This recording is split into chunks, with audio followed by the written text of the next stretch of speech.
He was merely a young shepherd boy from a remote border village. Yet when faced with a ridiculously powerful magical beast, there was not the slightest trace of fear on his face. With just a flick of the long whip in his hand, he killed the leopard-like magical beast on the spot. When Turan was 10 years old, he discovered that he possessed this kind of power. At that time, he had been eager to tell his mother. He said that he could make wood float. Not only that, he also said he could create fire and summon wind. But the moment his mother heard this, she instantly lashed out at him in anger. That was the first time he had ever seen her angry, and also the last. After his mother's anger gradually subsided, she called Turan to her side, wanting to have a proper talk with him. She asked Turan whether he wanted to keep living together with her. If he did, then he had to promise her one thing. From that day on, he must never use that power again. And he absolutely could not let anyone discover it. Turan did not understand why, so his mother asked him, "Do you still remember the stories about nobles and knights?" Turan said of course he remembered. She then told him, whether noble or knight,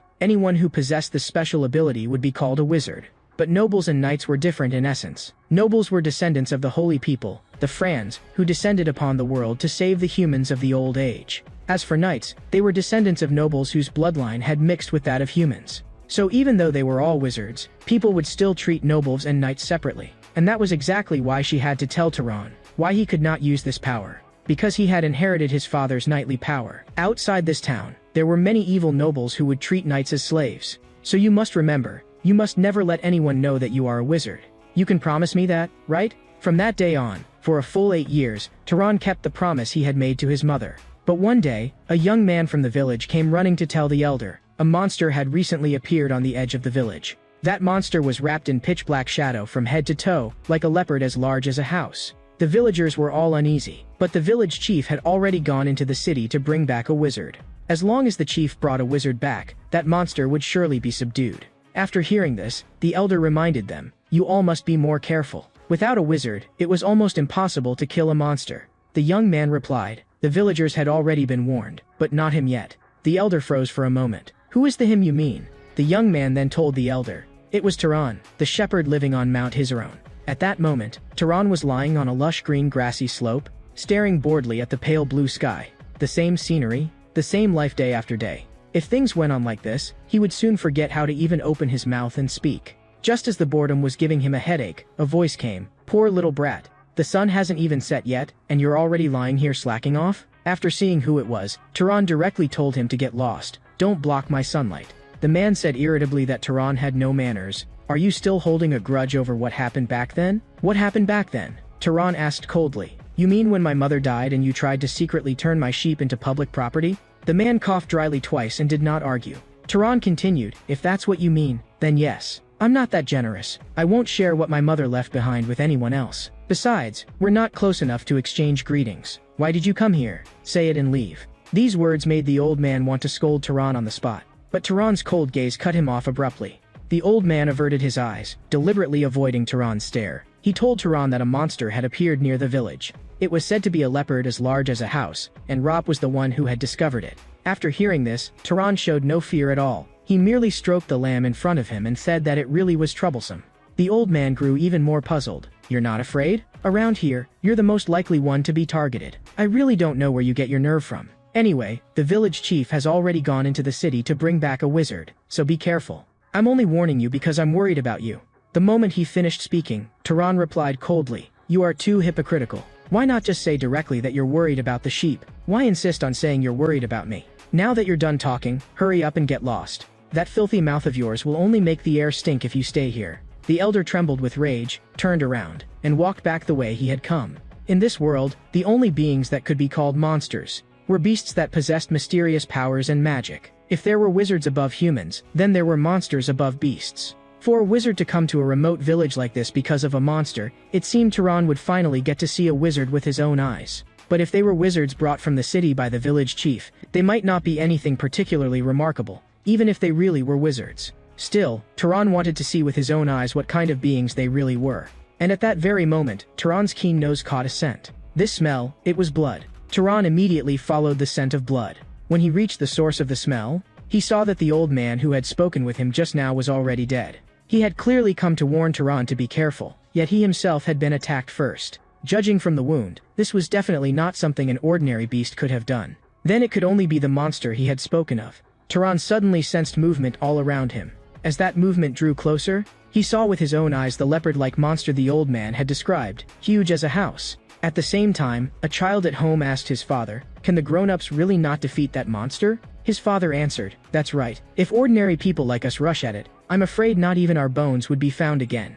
The child asked worriedly, "Then what will happen to our village?" His father comforted him softly, "Don't be afraid. The village chief will bring back a wizard. Wizards can subdue monsters." But the child still asked innocently, "A wizard can definitely defeat it, right?" His father said, "They are great beings born with magical power. With just a single word, they can destroy those terrifying monsters." And at that moment, Turan was quietly watching that ferocious leopard-like magical beast. He softly uttered a single sentence. In the next second, the leopard-like magical beast actually retreated several meters. Because in that instant, it had smelled the aura of a hunter from Turan.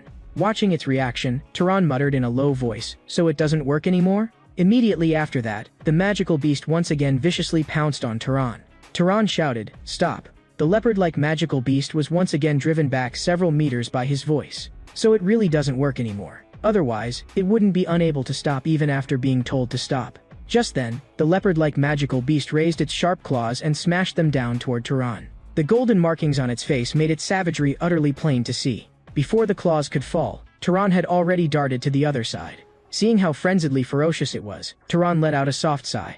"In that case, I'll use the method a shepherd should use." The magical beast saw him assume that posture and immediately gathered itself to pounce. Turan spoke 2 words toward the stone on his left, "Harden." Then he tightly wrapped the stone with the long whip in his right hand. A golden light also lit up in his eyes. Then he swung the long whip. As he stepped forward, he spoke again, "Faster." The instant the whip lashed out, the stone shot forth like a cannonball, hurtling straight toward that savage magical beast. A loud bang rang out. The stone grazed past the side of the leopard-like magical beast's ear, instantly bringing up a spray of blood. The magical beast flew into a rage on the spot, baring claws and fangs as it lunged at Turan like mad. But what Turan had truly aimed at just now had never been its ear, but its head. Almost in the very next instant, the stone pierced straight through its skull. Looking at the magical beast collapse dead onto the ground, Turan murmured to himself, "This is the first time I've used this ability on a monster. But now, should I throw you into some ravine, or what should I do?" Turan could not help but curse once. Those bastards in the village really know how to cause trouble. After handling all of this, he returned to his home on the mountain. Because he had once promised his mother, he had never told anyone that he was a wizard, nor had he ever used that power in plain sight of everyone. Just as he was about to rest, there was a sudden urgent knock at the door. The person outside shouted his name while pounding on it. Turan had only just pulled the door open when he saw a group of villagers staring at him with fierce looks. It turned out they had come to ask about the old man who had gone to see Turan earlier. He let out a yawn and asked indifferently, "Are you trying to say that I killed Rabus?" Before he could even finish speaking, the burly man at the front grabbed him by the collar, glared at him, and roared, "Yes, it was you, you damned bastard. You harmed that innocent old man and even threw him to the monster as food." Turan was silent for a moment before speaking.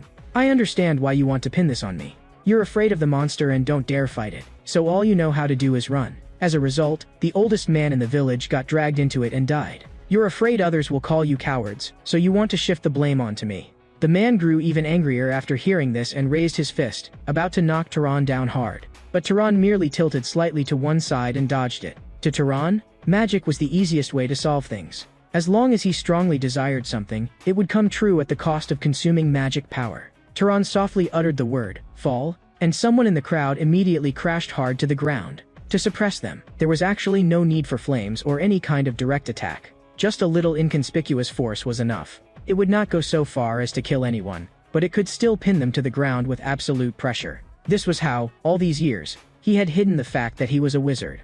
Looking at the people sprawled all over the ground, Turan let out a long sigh. If only you had used this energy at Braza's funeral. He then turned and asked the group of women beside them, "Did you come to fight too?" They hurriedly explained that they had not. They had only come to see him. Turan was silent for a while, then told them to take these people back. After dealing with all these annoying matters, he finally prepared to take off his clothes and rest. Turan knew very well that after that commotion just now, the village would definitely become even more chaotic. When he went down the mountain to trade, they would surely take the chance to extort him. But it did not matter. At worst, he would just beat them until they were willing to offer a fair price. Just then, a voice interrupted Turan's thoughts. Turan muttered under his breath, "Are those people crazy? They've come back to pick a fight again so soon."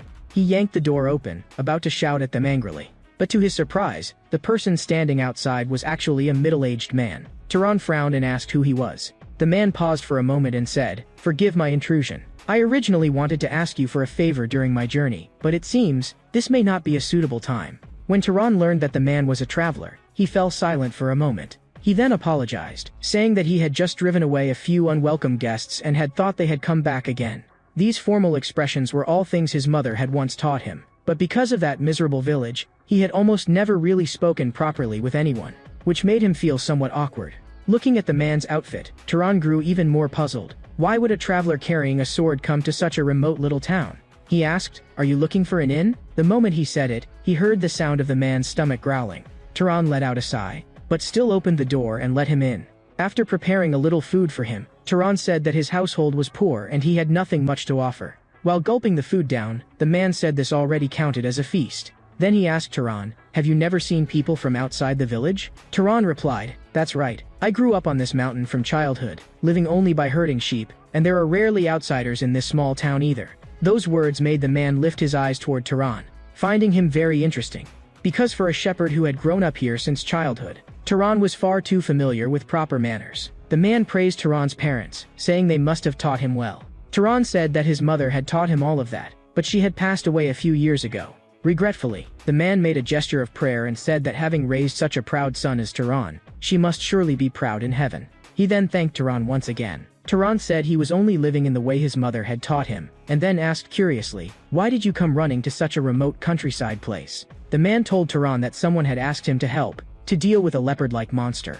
The moment Turan heard those words, his whole body froze on the spot. He immediately pressed on, "You're the wizard the village chief mentioned, aren't you?" The other man admitted it straightforwardly. "I am that wizard. Now, may I ask you a question?" Turan did not hesitate and nodded at once. The man then asked. He had sensed that the monster was in this area, yet he had found no trace of it. Even stranger, although Turan clearly knew about the village chief and the monster, he remained calm and had not even fled. If that monster were going to attack a human, the first one it would target would definitely be you. Are you really not afraid? For a shepherd who has never left this little town, you're far too unusual and far too brave. So who exactly are you? Are you a wizard? Those words dragged Turan's memory back to the days when his mother was still alive. Back then, he had asked his mother, why must no one ever know that he was a wizard?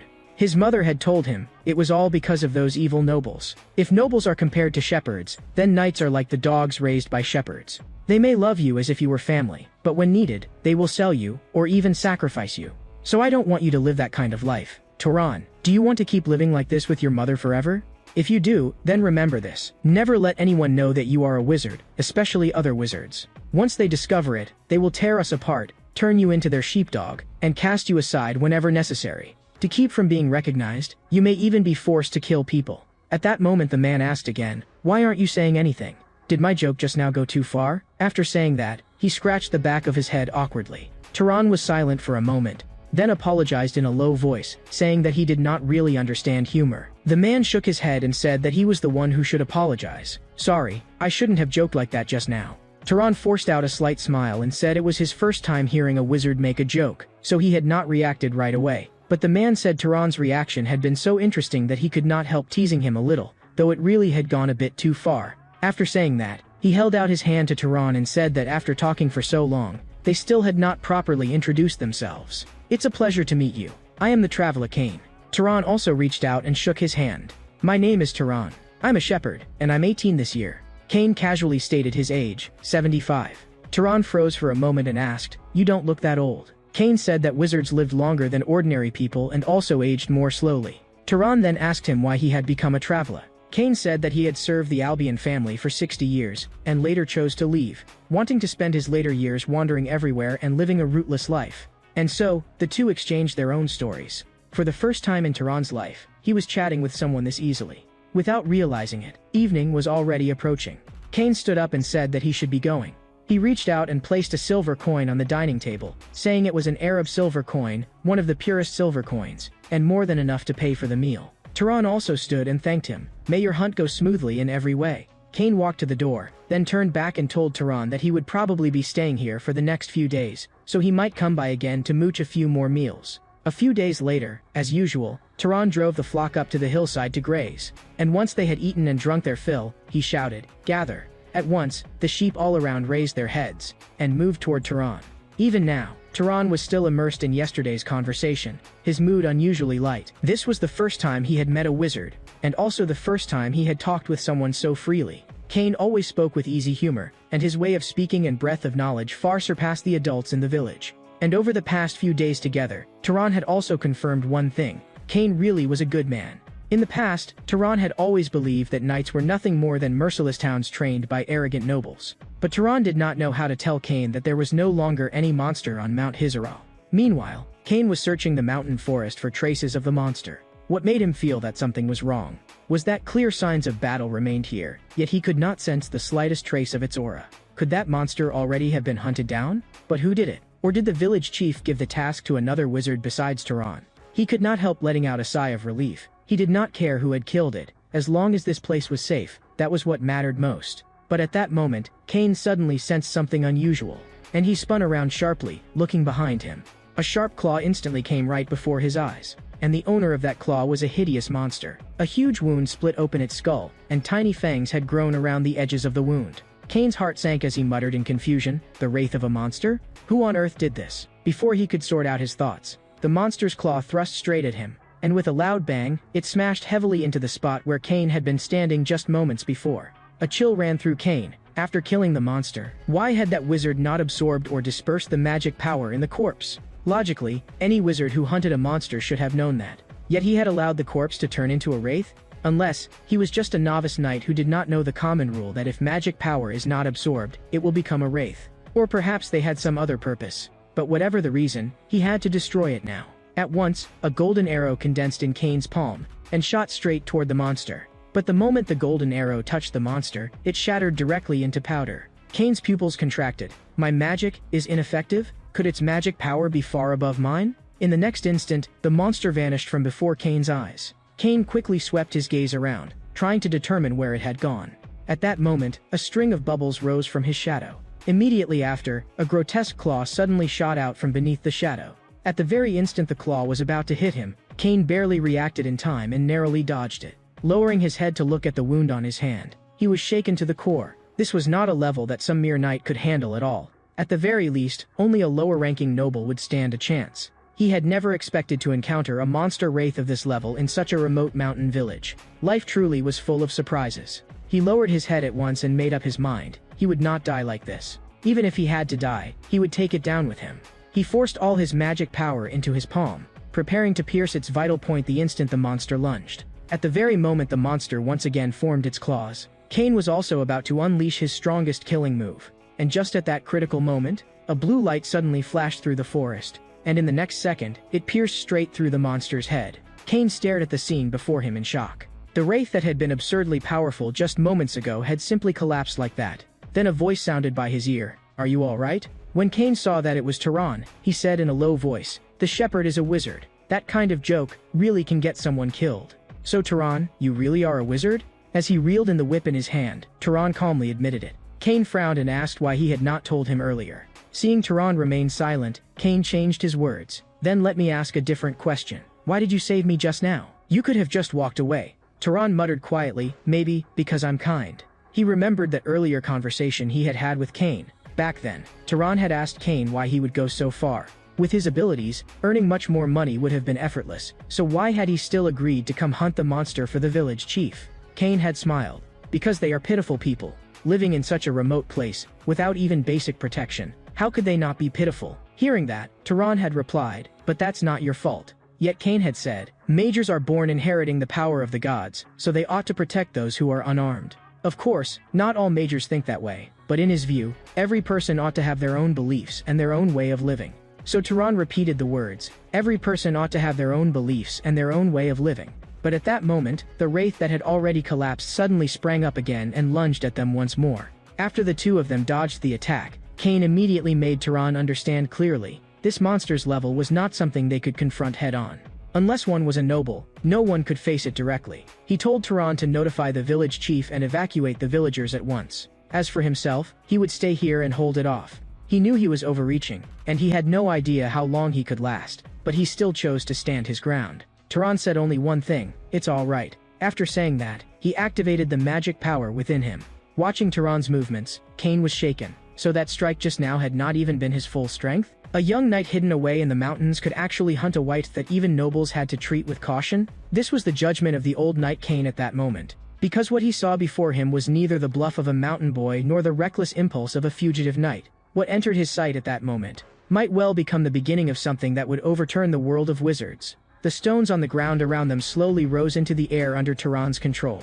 At that moment, Tehran wanted to confirm only one thing. Where exactly was his limit? Kane beside him no longer hesitated either. He said he could not let Tehran fight alone. No matter how great his talent, that thing was extremely difficult to deal with. They had to join forces if they wanted any chance of winning. But with a loud bang, Kane realized that he would only get in the way. He had not even had time to react to that last move. Realizing that he could not help, Kane made an important decision.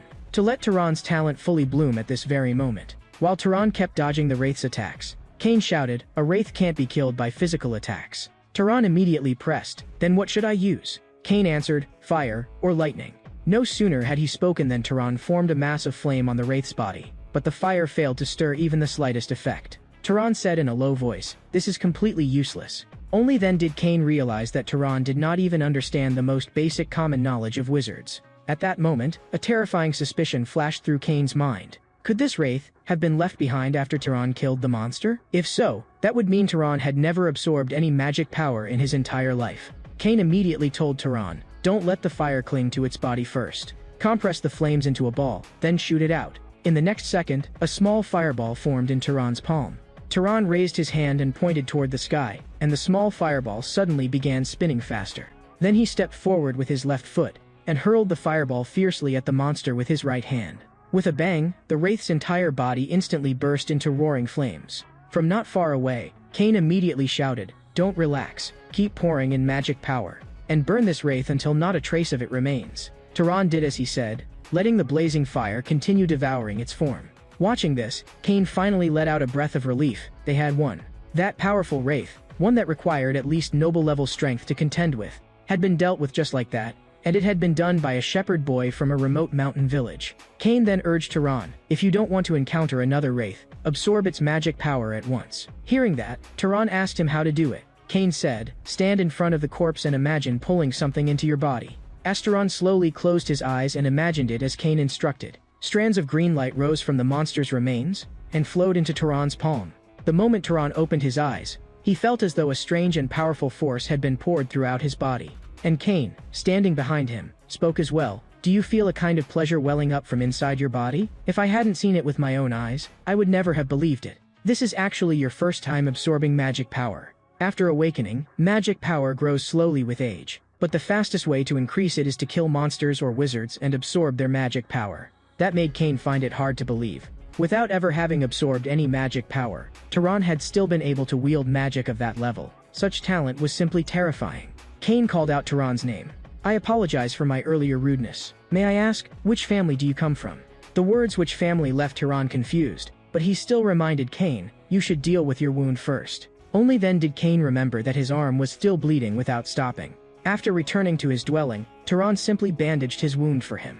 Looking completely at ease, Kane said softly, "How strange. Someone as noble as you would actually do something like this for me." Tehran answered helplessly, "I've told you many times, I'm not noble. I'm just a shepherd who doesn't even know who his real father is, so stop saying things like that." Seeing Tehran's eyes fixed straight on him, Kane finally agreed slowly, though he still felt puzzled inside. Why would a wizard as strong as Tehran be a shepherd? Of course, he did not mean it as an insult. He simply felt that such a life did not suit Tehran.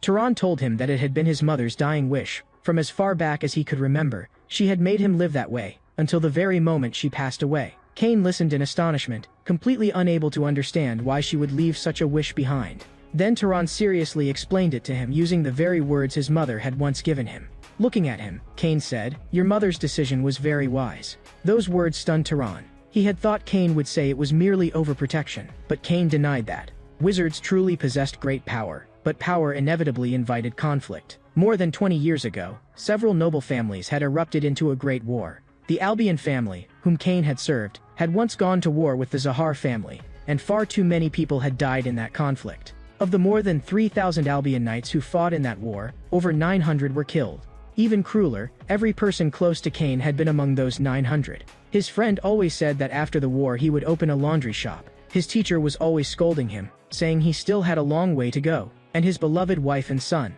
they were slaughtered by the Zahar family, until in the end he alone was left alive. So in a sense, Turan's mother had been right. The life of a knight sometimes disappeared more easily than that of a commoner, and could more easily become meaningless. But she was also wrong about one thing: she underestimated your talent. It may not be very dignified for me to say this in my current state, but I really was once considered a fairly skilled knight. Yet compared with someone like you, who has never absorbed any magic power, I am nothing at all. You should understand how strong your talent is. At the very least, you have talent on the level of a noble. Even among nobles, you would count as top tier. Turan listened in a daze. Could it be that his father had not been a knight? Cain slowly rose to his feet. In very rare cases, nobles can also give birth to children with poor talent. Knights can also produce children with noble-level talent. So in a sense, I actually think it would be best for you to leave this place and see the world outside. Turan asked him why, and Cain answered, humanity needed more nobles and knights, because humanity had not yet truly become the master of this world.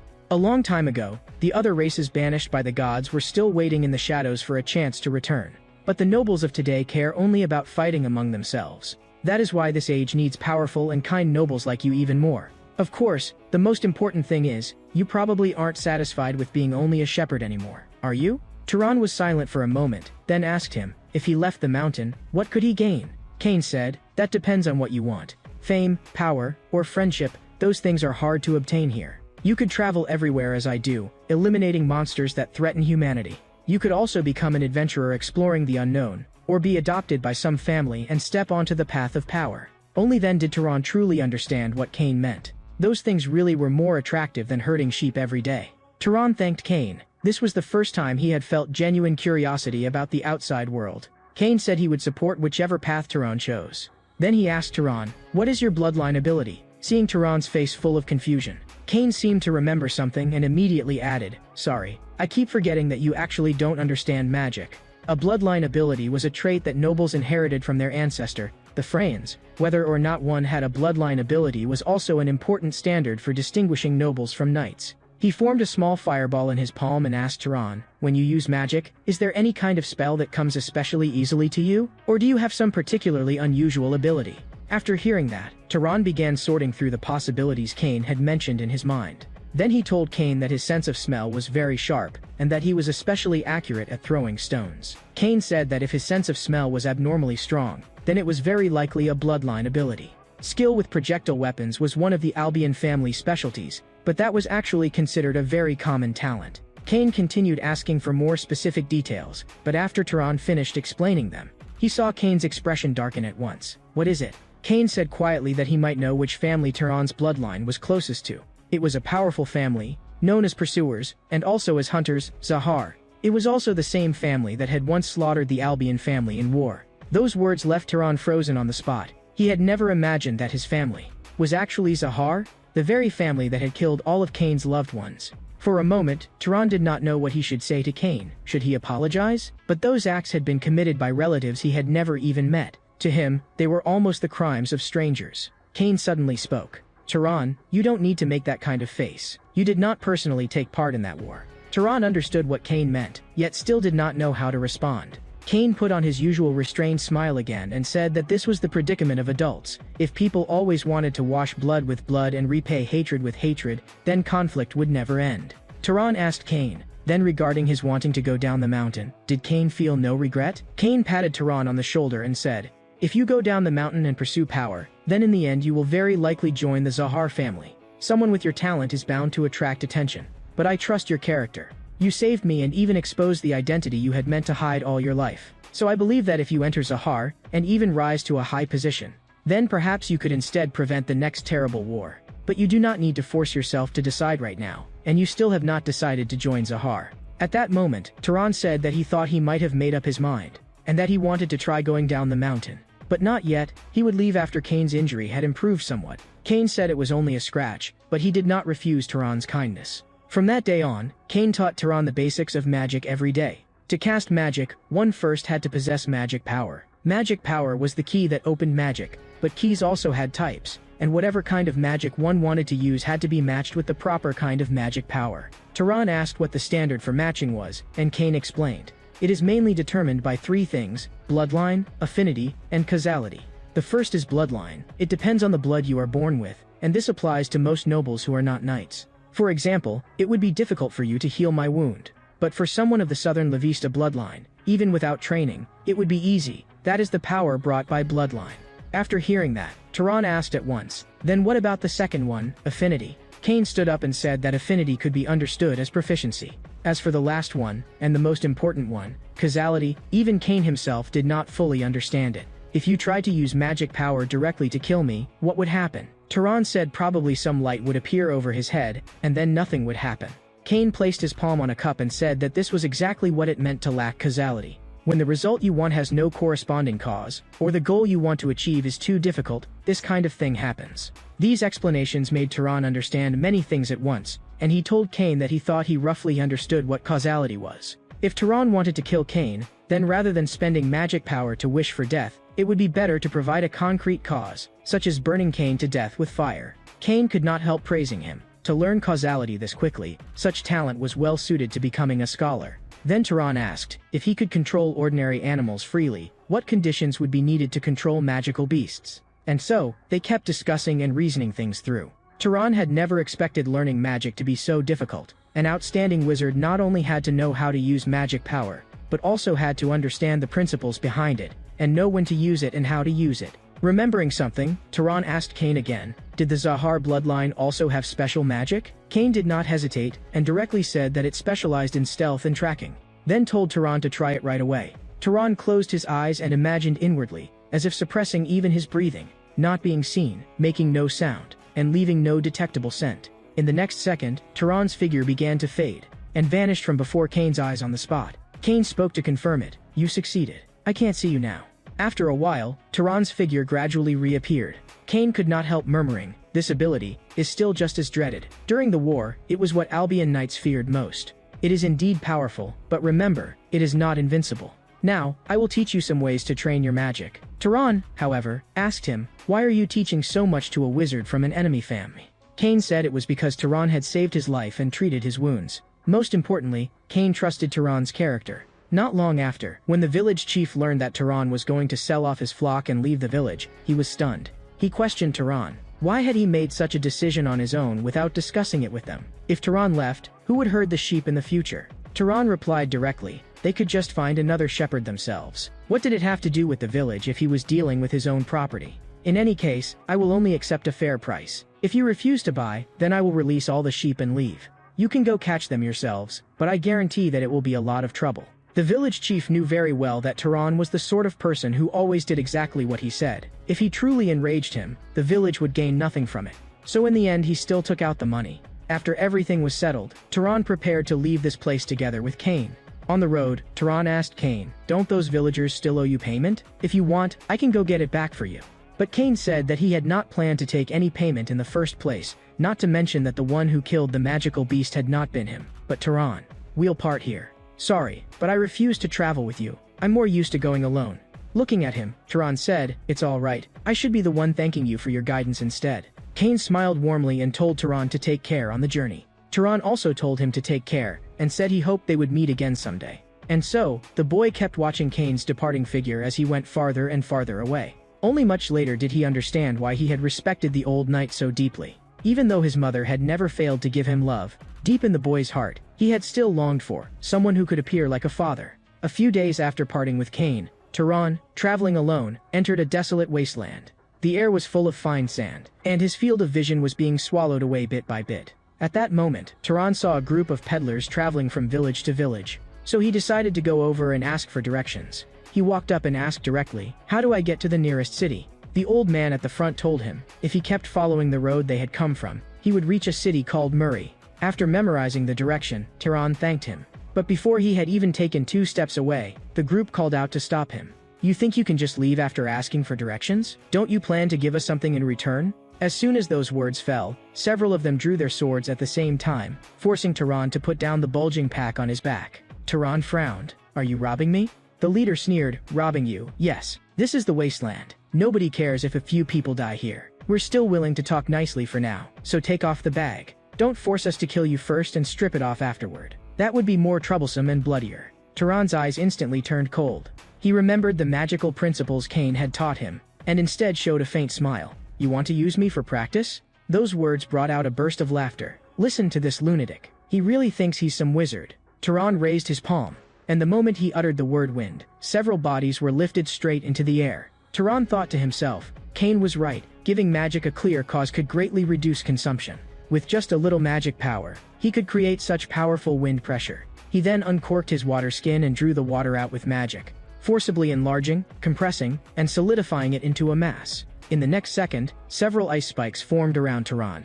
The bandits' faces turned pale with terror when they saw this. But before they could even flee, the ice spikes had already pierced their bodies. Just as Tehran was about to keep attacking, the bandit leader hurriedly begged for mercy, saying they had not known Tehran was a wizard and pleading for him to spare their lives. But before he had even finished speaking, one of his accomplices, clutching a weapon, launched a sneak attack on Tehran from the side. Tehran lightly raised his right foot, then stomped down hard, and several earthen spikes shot up instantly from the ground, piercing straight through their bodies. The bandit leader stared in utter shock. How was this possible?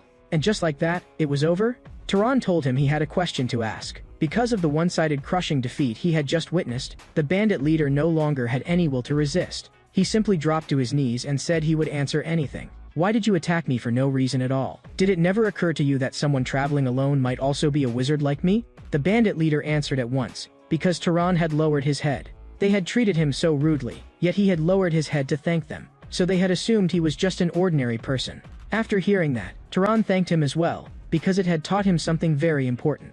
A glimmer of hope lit up in the bandit leader's eyes. "Then can you let me go?" But before he could finish speaking, he saw water droplets rapidly gathering above his head. Tehran did this because Cain had once warned him. Once he set out on his journey, he would encounter all kinds of people. But when it came to vermin like bandits, he must never go soft. If he let one go today, then tomorrow 10, or even 100, good people might die because of them. So Tehran did not hesitate and killed him directly. After that, he continued onward along the tracks left by the wagon. The boy's heart was in chaos at that moment, because he had killed people. He felt guilty, but he could not let those people go. Cain's warning kept echoing in his mind. A swarm of vermin willing to rob and kill for profit could turn their blades on the next passerby at any moment. The wagon tracks stretched across the sand, then were slowly swallowed by weeds. As Tehran recalled Cain's teachings, the turmoil in his heart gradually calmed.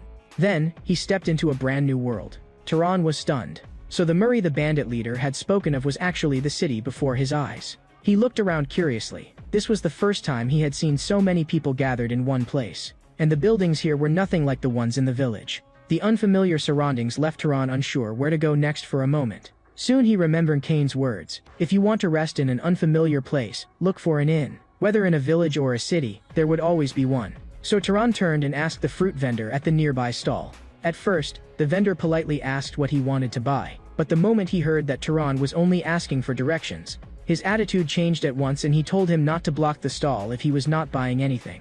Tehran did not understand it at all. Why be so rude? Did the city have a rule that you had to buy fruit before asking a question? So Tehran pointed at an apple nearby and asked, "How much is this?" Only when he saw Tehran take out coins did the vendor's tone soften. "You look like an outsider. What do you want to ask?"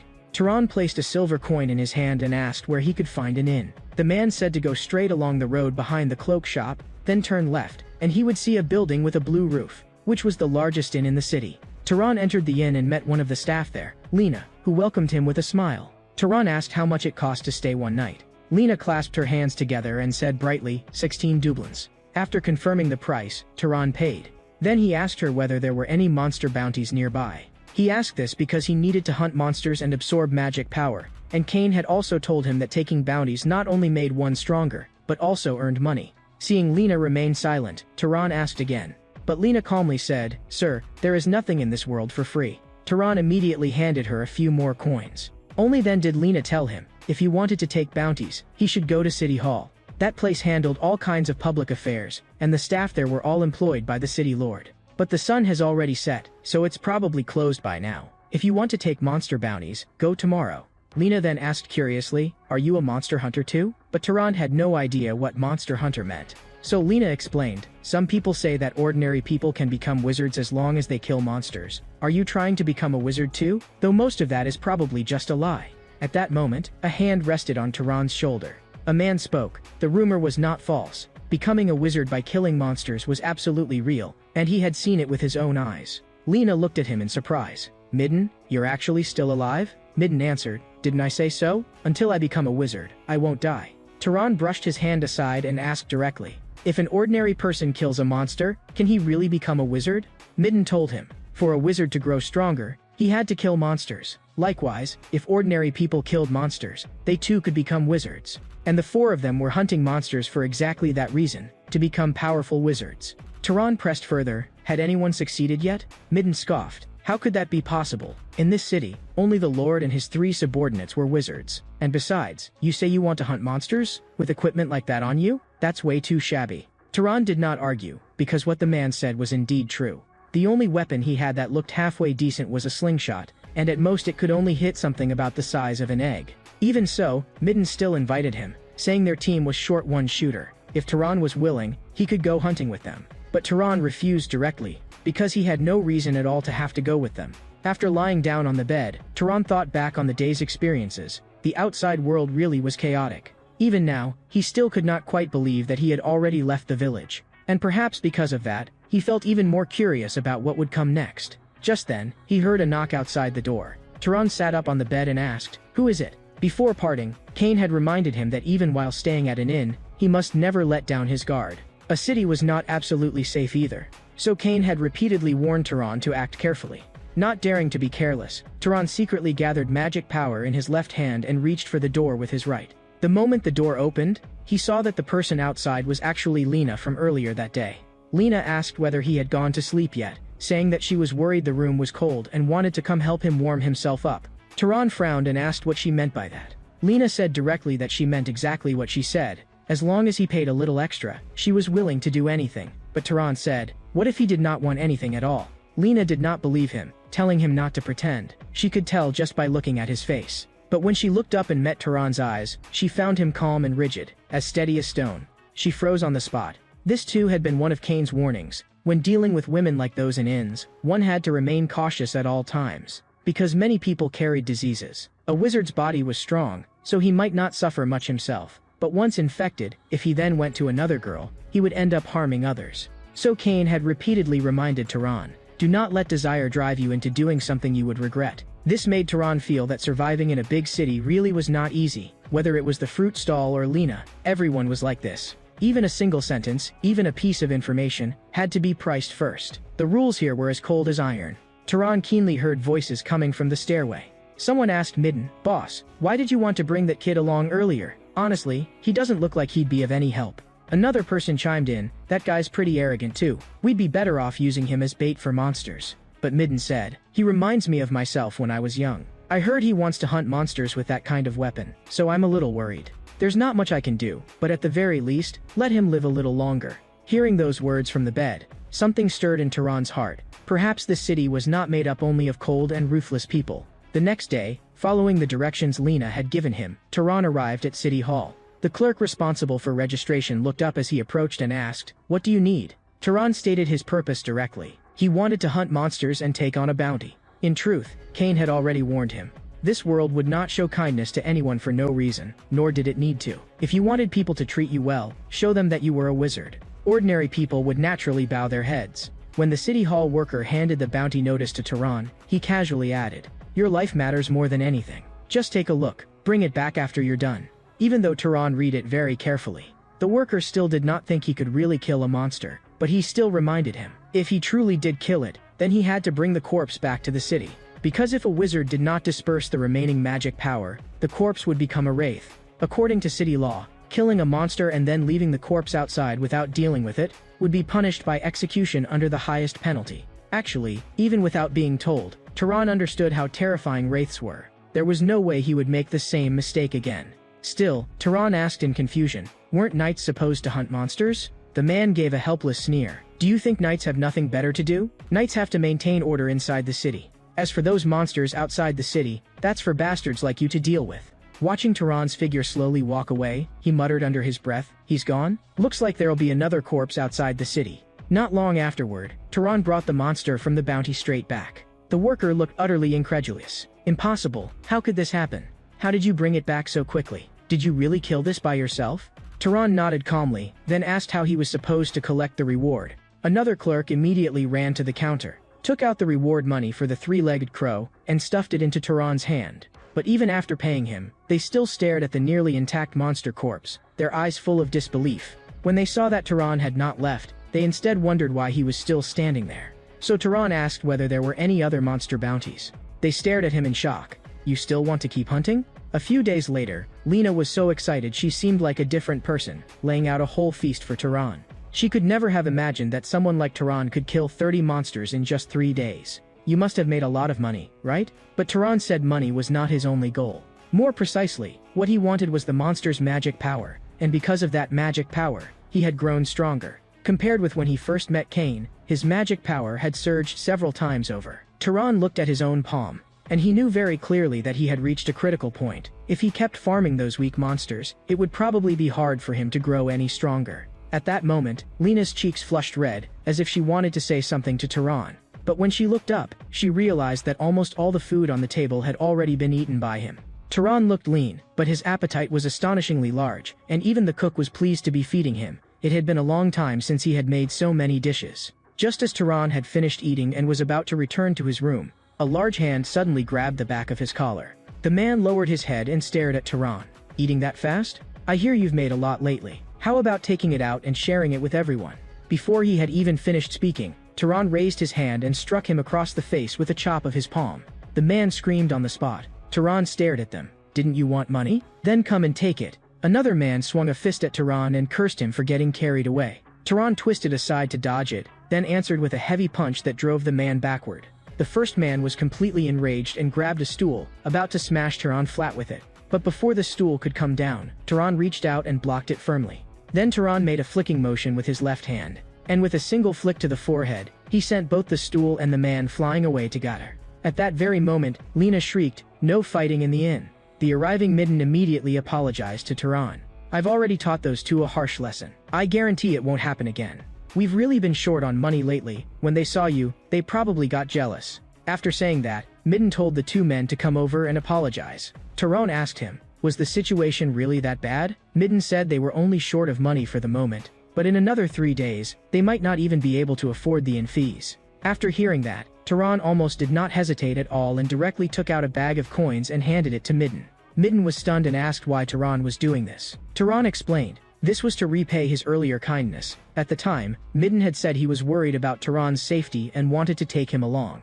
He was just about to ask how Tehran knew that, but Tehran cut him off. "There is nothing free in this world. If you take the money, then give me information." Midden nodded at once and said that gathering information was exactly his specialty, and that he would tell Tehran everything he knew. A few more days passed. Tehran planned to leave Murray after this hunt was over. Because Midden had given him information about the next city, it was about time for Tehran to set out, and that information was even more valuable than Tehran had expected. In the end, Midden really was a good man. Though not as seasoned as Cain, he was purer for that very reason, and more willing to show his kindness openly. Just then, Tehran suddenly caught a scent that felt wrong. His heart sank, and he could only pray that he was overthinking it.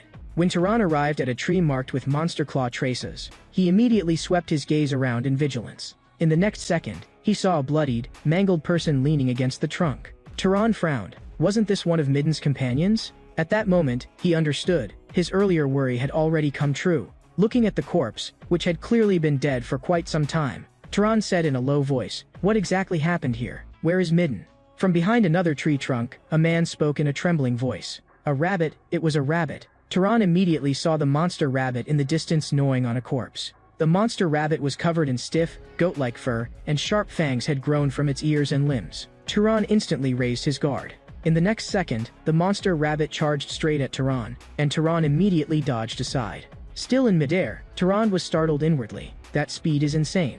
I almost got hit just now. Once his feet landed firmly, Tehran snapped out his shepherd's whip. He pulled his left foot back and assumed a stance to gather force, then raised his hand and cracked the whip through the air. Several stones instantly shot toward the rabbit, but with a few quick swipes, the monster rabbit shattered all the stones. Tehran's heart sank. Not only was it fast, its blocking was this strong too. It planted its feet and gathered force, then lunged at Tehran once again. What it did not expect, however, was that Tehran vanished from the spot on the spot. Just as the monster rabbit came to a sudden stop, Tehran suddenly appeared behind it, a short blade flashed, and stabbed straight into its neck. Then Tehran quickly retreated, using the momentum to pull back. At the very instant Tehran vanished again, the monster rabbit abruptly appeared where Tehran had just been, its claws sweeping across and tearing a tree trunk clean in half. Like something gone mad, it repeated the same pounce and rend attack over and over. The originally dense forest was torn open into a clearing within just a few breaths. Yet it still could not find any trace of Tehran, and it threw back its head with a roar, when the severe wound in its neck finally caused it to bleed without stopping, and it ultimately collapsed, convulsed, and could no longer get up. Only then did Tehran's figure slowly appear in the distance. He walked closer and observed it carefully for a moment, then extended his palm toward the corpse and fixed a single thought in his mind. Energy instantly rose from above the corpse and poured into Tehran's palm. This magic power was completely different from anything he had absorbed before. It was even far greater than that of the leopard he had first encountered. At that moment, a voice sounded by Tehran's ear. "I can't believe it, you're actually a wizard. Then why were you hiding your identity?" Tehran did not explain, and only asked with a trace of regret, "Of the four of you, is there anyone who needs me to take their belongings back to their family?" The man only had time to say no before breathing his last. Looking at Midden's corpse before him, Tehran remembered Midden once telling him that there was a great city nearby called Orem, and that it had a library. It was said to hold tens of thousands of books, but that was not a place just anyone could enter. Only wizards were allowed inside. At the time, Tehran had still been hesitating over whether he should go and see it. Now, he no longer hesitated. He was going to the great capital Midden had spoken of, Orem. That big man who had once been willing to show kindness even to a stranger had died here just like that, and Tehran felt an indescribable regret in his heart. "I hope that over there, he can be happy." Having arrived in a new place, Tehran stood in line to enter the city. Once, Tehran had thought that a small city like Murray was already astonishing enough, but now, the city before him left him utterly speechless. This was the great capital, Orem. Here, one had to queue even to enter the city, and the crowd was overwhelming. He looked toward the guards at the gate, who were checking wanted posters one by one. Tehran's heart sank. As expected of the great capital, even its rules felt suffocating. But when it was finally Tehran's turn, the guard raised a hand and stopped him. Frowning, the guard said he had never seen clothes this filthy, and told Tehran to clean himself up before entering the city. After quite a while, Tehran finally entered Orem, and also found the library Midden had mentioned. The magnificent building before him made Tehran instinctively wonder, was this thing built with magic? He saw the guard at the main entrance, so he went up and explained that he wanted to go inside, but the guard coldly replied that this was a library only wizards could enter. Tehran immediately explained that he himself was a wizard. But the guard did not believe him at all, and sternly demanded, "How could someone like you possibly be a wizard? If you dare impersonate a wizard, I absolutely won't let you off." As soon as the words fell, a mass of red magic power rose in his palm. Tehran merely lifted his gaze, and an even stronger pressure spread directly from his body. The guard's face turned deathly pale in an instant, and in the next second he collapsed to the ground, while another guard beside him hurriedly asked what was wrong. Only then did that guard realize that the person before him was no ordinary wizard. This was noble level, perhaps even higher. Terrified, he got to his feet and immediately bowed respectfully. "I am a knight of the Kenuada's family. May I ask which family your excellency comes from?" Tehran asked in return, "If I don't state my family, am I not allowed in?" The other man hurriedly said that was unnecessary, but to use the library, he still needed permission from the master of Voltas. But what Tehran had not expected was this: what had sounded like a simple process when called permission turned out, in practice, to be far beyond anything he had imagined. Unused to being attended to, he could not help turning to them and saying, "You can stop now. I can wash myself." The maids, however, trembled in fear and said that if they failed to serve him properly, they would be severely punished. Tehran could only nod awkwardly in agreement. Before long, the maids who had been attending him revealed stunned expressions. Tehran asked them, "Is there something on my face?" They hurriedly explained, "It is because Milord is too handsome. We lost ourselves for a moment. Please forgive us." Tehran did not put on airs, and immediately told them not to mind it. Just then, a door in the distance opened, and two figures walked toward Tehran. The petite girl in front looked him up and down and said, "So you're the guest who looked like a beggar? Now that you've cleaned up, you really do look a bit like a prince." Tehran introduced himself first. Hearing that, the other party gave her own name as well, Angela. Angela then asked which family Tehran came from, but Tehran said that for personal reasons, it was inconvenient for him to reveal it. A trace of regret flashed through her eyes, and she thought, so he was hiding his identity? Then she might as well make a little joke of it. In the next second, a powerful surge of magic power burst from her body. She simply wanted to test just how deep Tehran's magic power really ran. But almost in that very instant, an equally matched force rose from around Tehran as well. Angela's guard immediately stepped in front of the maids, as though facing a great enemy. When both auras withdrew at the same time, Tehran let out a helpless sigh. But Angela let out a short cry of surprise. She could hardly believe it, even after a long moment. Her hand was still trembling. Angela then smiled and stared at Tehran as she asked, "Will you marry me?" Tehran froze on the spot. With blatant mischief in her expression, Angela added, "Just kidding. Why are you making that face?" The guard beside her looked deeply helpless. But she still tossed out one more line, telling Tehran to seriously consider it, since the place beside her was still empty. After saying that, she turned and left. As her figure went farther and farther away, Tehran slowly lowered his eyes. His hand, too, was trembling slightly. So Angela's magic power really was on par with his, but whether that was normal or not, he had no answer. Not long afterward, Tehran was led to meet the Lord of Aurum, Rug Voltas. Rug clearly already knew why he had come, and first only asked his name. After Tehran briefly introduced himself, Rug bluntly declared, "Lately, many people have heard strange rumors and rushed to Aurum all at once. But the truth is, there are no ancient forbidden arts in the library, nor any secret that can make your magic power surge." Tehran said he did not mind. Seeing how calm his attitude was, Rug nodded in agreement. However, Rug said it was too late today, so Tehran should rest first and enter the library tomorrow. The next day, the two guards responsible for protecting the library respectfully invited Tehran inside. As the great doors slowly opened, the moment Tehran raised his eyes, he saw the most breathtaking sight of his life. At the center of the tower-like library, a staircase spiraled upward in winding turns, as if it had no end. It passed through layer after layer of bookshelves, beyond piles of tomes stacked like mountains, all the way to the beam of light pouring down from the dome above. Tehran could not help murmuring in admiration. So this is what a library is. Just then, a voice sounded beside him. "I'm very pleased to meet you. I am the librarian here. The Lord has already informed me, and I am responsible for telling you the rules here." Tehran frowned slightly. How could a little child be the librarian? She continued anyway, saying the rules were simple, only two. First, if anything is damaged, you must pay for it at full value. Second, no books may be borrowed out. So while you are in the library, I will be watching you the whole time. Seeing how serious her tone was, Tehran agreed without hesitation. "But when I'm reading, could you stand a little farther away? I'll feel uncomfortable. Also, since you're the librarian, you must have read all the books here, right?" She immediately replied with confidence, "Finding books is my specialty. Whatever you want, you can ask me." "So what kind of book do you want? Romance? History? Or are you too young and looking for something erotic?" Tehran was silent for a moment, then told her that he wanted to start with the most basic knowledge of the world. Not long afterward, she brought Tehran a large pile of books. She said that many of these books were several hundred years old, and she was not sure whether they were the most suitable, but this batch should be of some help. Tehran thanked her, then casually pulled one book from the pile.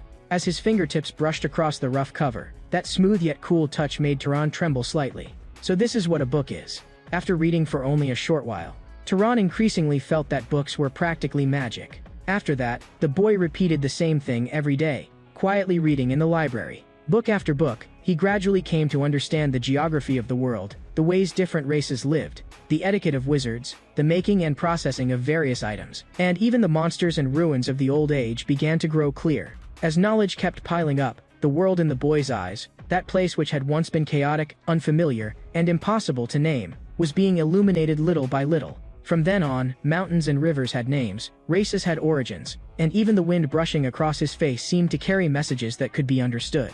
When Lord Rug saw Tehran again, he praised him, saying, "It seems you really have made full use of the library." Tehran did not deny it. Rug then continued, "I allowed you into the library partly because I regarded you as a noble, and partly out of goodwill. Of course, I also hope that this goodwill will be repaid." Tehran asked what he needed him to do. Rug told him that a monster had appeared north of Aurum and was attacking travelers. He had once sent 4 knights to subdue it, but without exception, all of them had been devoured by the monster.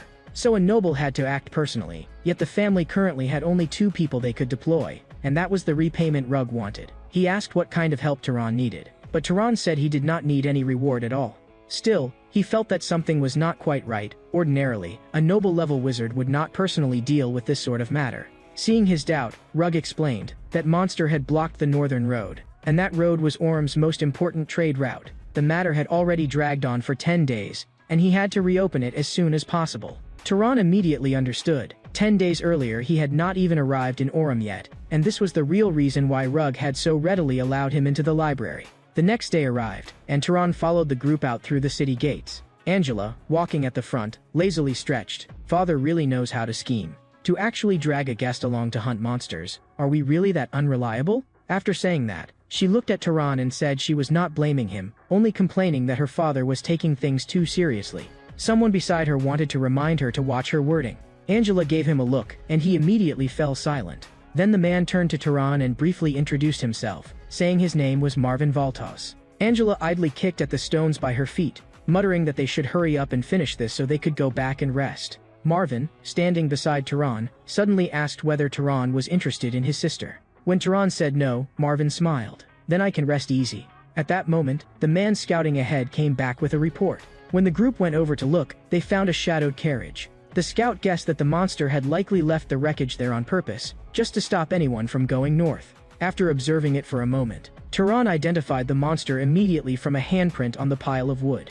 He turned back to the group and said, "It was a monkey." Angela looked confused, so Tehran pointed at the handprint, and continued explaining. After attacking the caravan, it went back into the forest. As long as we find its tracks and follow them, we'll locate it soon. Seeing that Angela and Marvin, the two wizards, hardly knew any tracking magic, Tehran picked up a piece of cloth from the wreckage and said that he could try. Angela immediately perked up and asked whether he had that bloodline. Tehran only said that he was simply better at tracking, and because he used it often, he had become familiar with it. After saying that, he held the cloth up before his nose. Almost instantly, Tehran caught the direction of the monster's scent trail.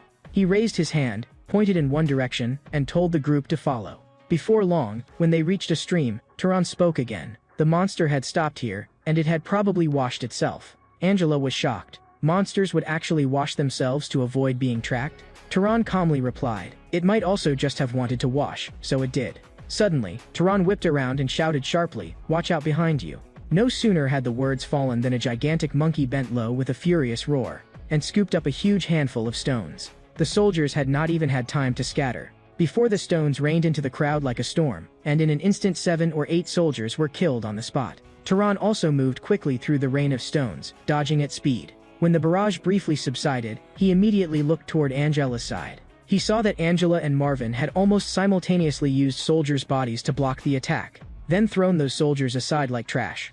That sight made Tehran feel even colder inside. His mother had been right. Angela shouted for everyone to counterattack at once. The remaining soldiers raised their weapons and charged toward the giant monkey.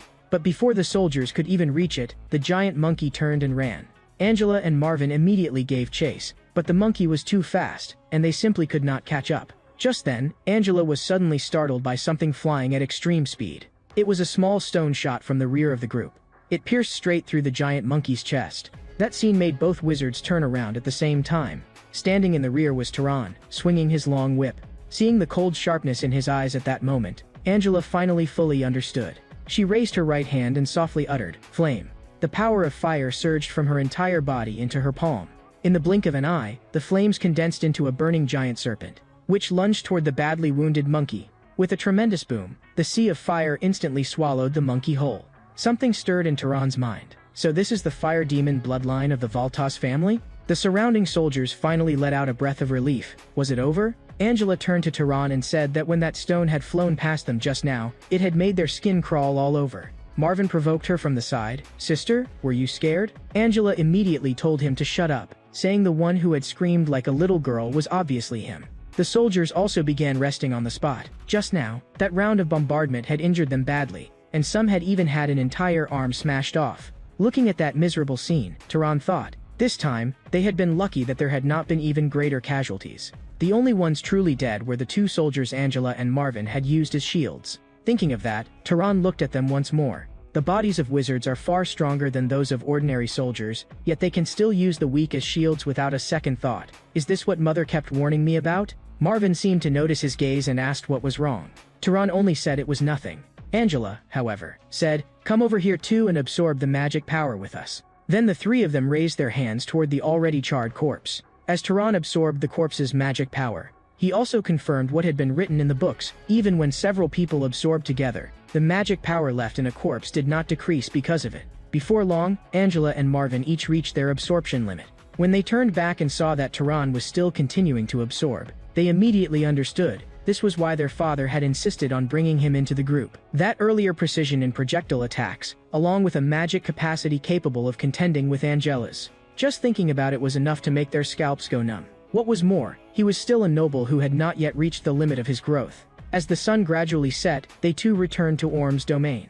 On the way, Marvin said to Turan, "Honestly, if not for you, we never would have beaten that monster. From tracking it to bringing it down with a stone, you carried every step of it." Turan waved it off and said it was nothing.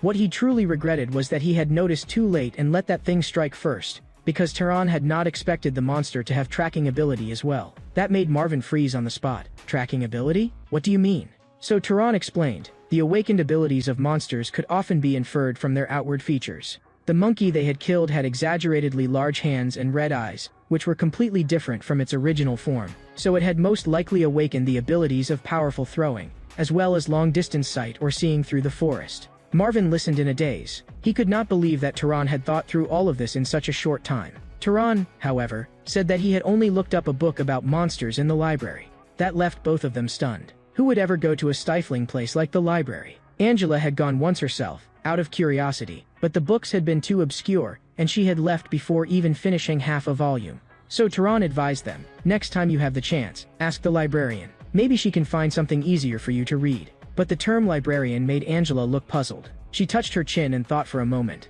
then asked Turan, was there really such a person in the library? After that, Turan returned to the library once again. The moment he pushed the door open, the librarian excitedly cried, "Welcome back." Only then did Turan realize that he had been too careless before. Whether knight or commoner, no one would ever address a noble directly by name. In Orem, the only proper form of address was honored lord. And judging from the way this little thing acted, she did not resemble a normal librarian at all. So Turan asked her, "How do you know my name?" When Turan asked that, a faint smile curled at the corner of her mouth. Leaning back against the edge of the desk, she asked in return, "You only just realized now?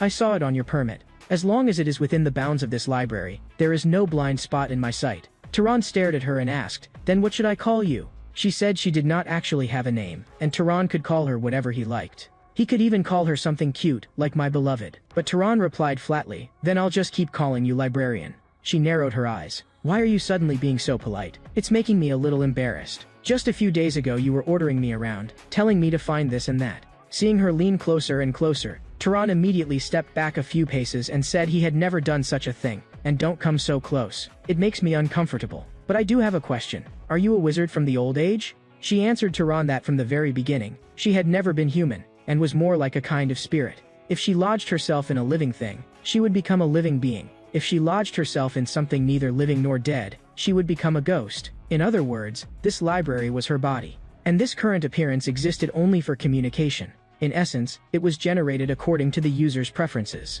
So your preferences may be a little. Before she could finish, Turan cut her off and told her not to distort the facts. After that, Turan studied her seriously. Not long afterward, he raised his hand and reached it into her body.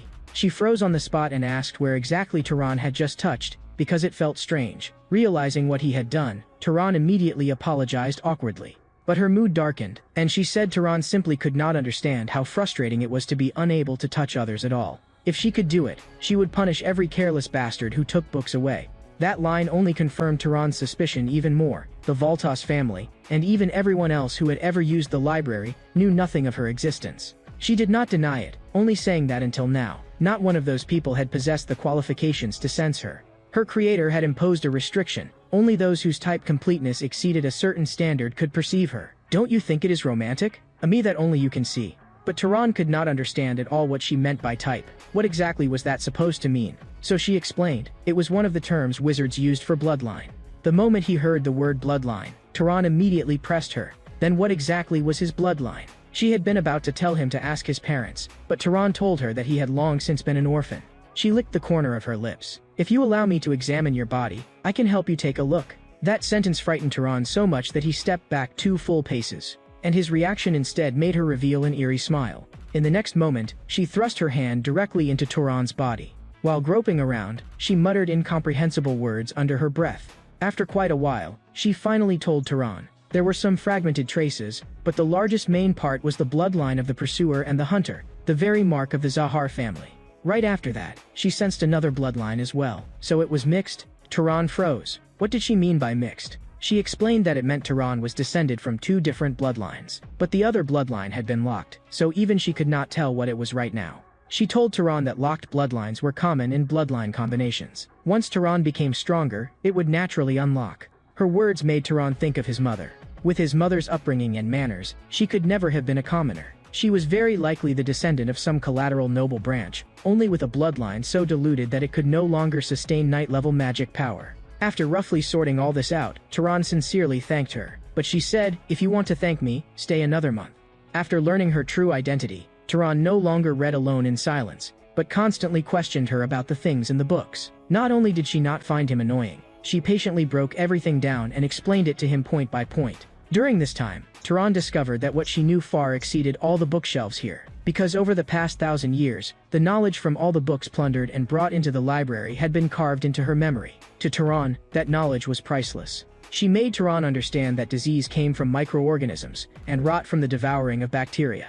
He also gradually grasped certain basic laws, such as the refraction of light, heat produced by friction, and the processes by which living things are injured and healed. After understanding these things, Tehran decided to try the beginning of decay. He lightly touched an apple before him with his fingertip, and before long, the apple rotted on its own.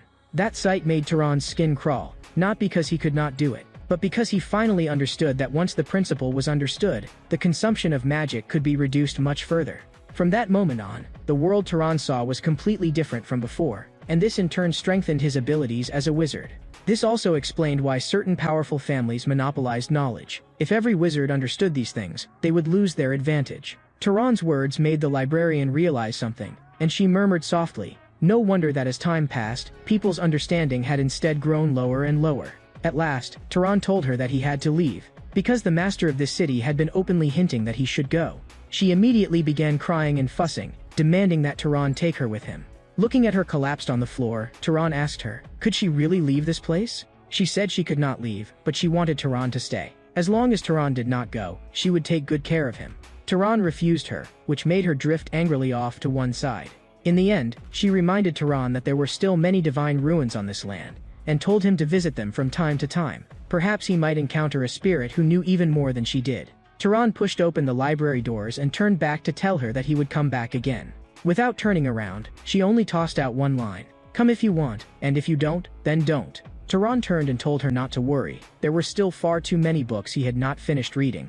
After that, Tehran left the vast city. According to the map he had checked in the library, the territory of the Zahar family lay in the Emerald Desert, just east of Orem, and that was Tehran's next destination. There, he intended to look for clues about his parents. But he was not in any hurry, because if those clues were going to disappear, they would already have vanished completely over the past 18 years. And if they were still there, they would not suddenly be buried just because he arrived a little later. He had no idea how long he had been walking when a sound caught Tehran's attention.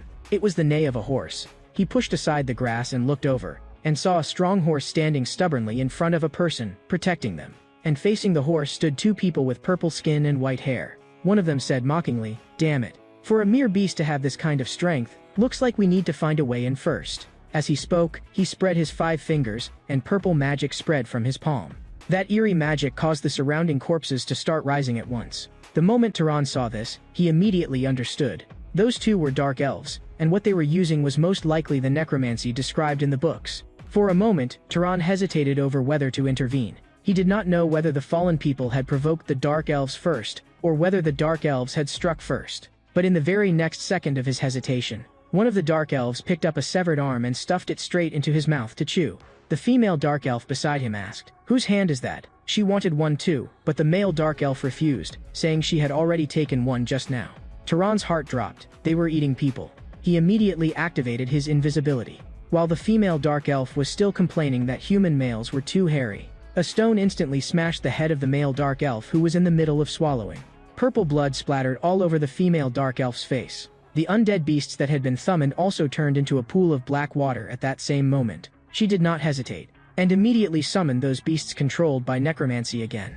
Another stone flew in, but this time it was knocked aside by the horn of a goat-like beast. The female dark elf then commanded the beasts to charge toward the direction from which the stone had come.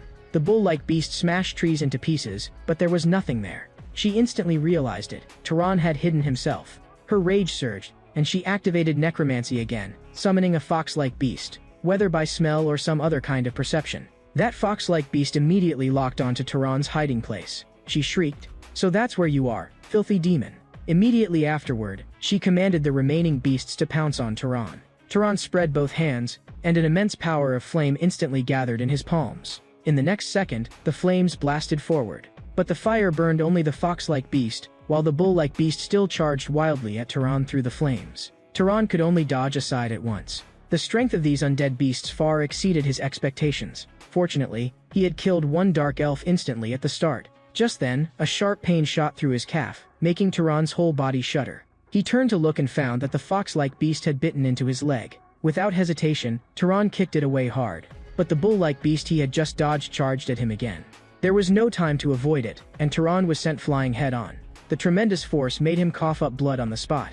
As he lay there gasping, the beasts had already surrounded him.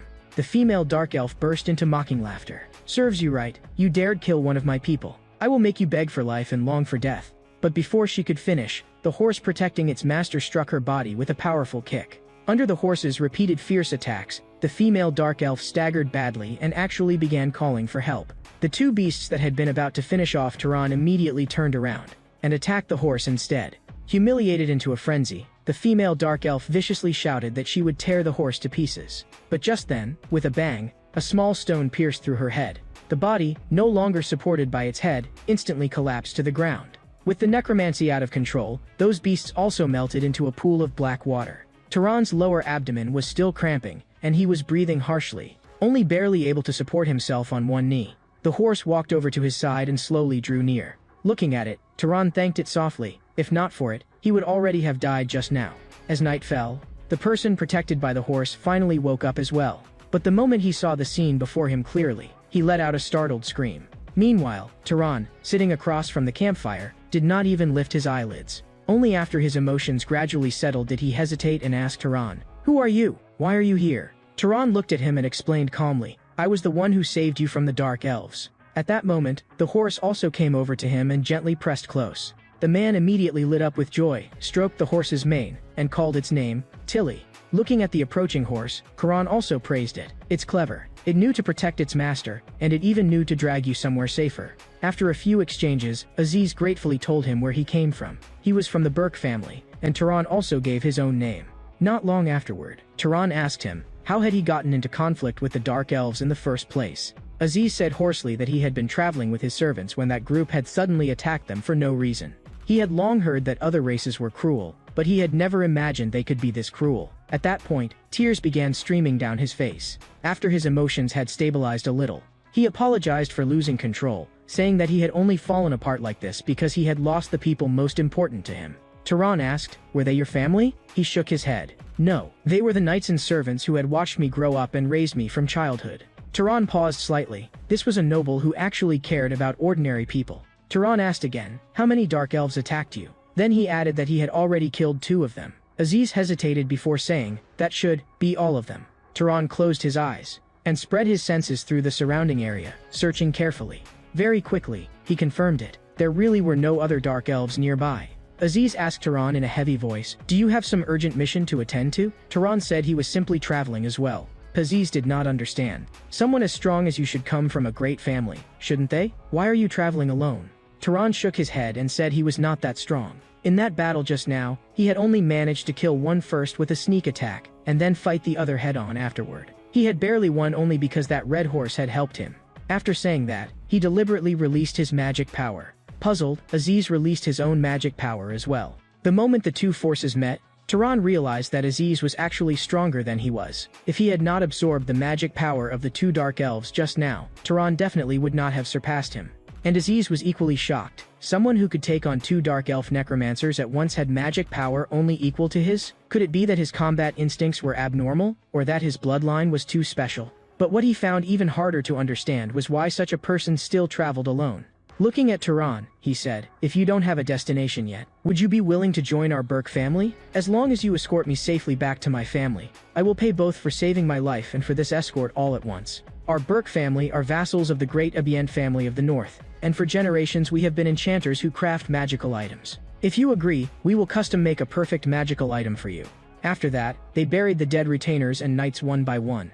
Looking at the freshly raised earth over the graves, Aziz said softly, "It's finally over." If he could, he would have wanted to send them back to their respective hometowns, but he could not. He turned to Tehran and said seriously, "Thank you." Tehran looked puzzled, so Aziz explained, he was actually thanking Tehran for not mocking him. Even though he was a noble, he had cried over the deaths of his subordinates. His father had told him since childhood that this was pathetic, and that a true noble had to keep moving forward and stand upon sacrifice. Tehran smiled lightly. "That isn't weakness, it's compassion." Hearing that, Aziz said nothing more, and instead reached out his hand, saying that he looked forward to fighting alongside Tehran. Tehran stared at that hand for a moment. This seemed to be the first friend he had ever made. Then he reached out too and gripped it tightly, saying that he also looked forward to it. They had no idea how long they had walked when Aziz set an iron box down on the ground and asked Tehran whether he wanted to rest first or keep going. Tehran stared at the metal box and asked in confusion what it was. Aziz explained, it was a cold storage box, and inside was the food they had bought in the city. It could preserve most food for more than a week. As he spoke, he remembered something else and simply began introducing the magical items he had been carrying all along one by one. Some produced water at the press of a button, some could collect wood and build shelter, and others could sound an alarm. Even the clothes he was wearing had a self-cleaning function. After hearing all that, Tehran could only sigh in amazement. The uses of magical items really were outrageous. Patting his chest, Aziz promised that once they returned to the main house, he would definitely give Tehran an even better reward. If the family did not allow it, he would make it himself. Then he asked the question that had been weighing on his mind for a long time. He said that along the way, he had seen Tehran use an absurd number of different spells, almost too many to count. He could not help asking, have you spent your whole life practicing magic? Or do you have some extremely powerful bloodline ability that lets you learn any magic? Tehran answered helplessly that most of those things were simply things he had always been able to do.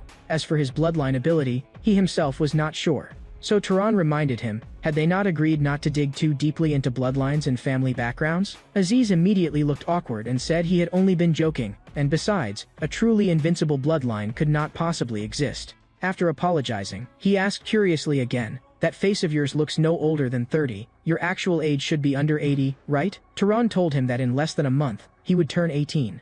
Aziz was stunned on the spot. For wizards, a difference of decades doesn't mean much. But I really can't imagine it. You aren't even 18 yet. It seems there are actually two geniuses like you in this world at the same time. Two people? That word made Tehran pause.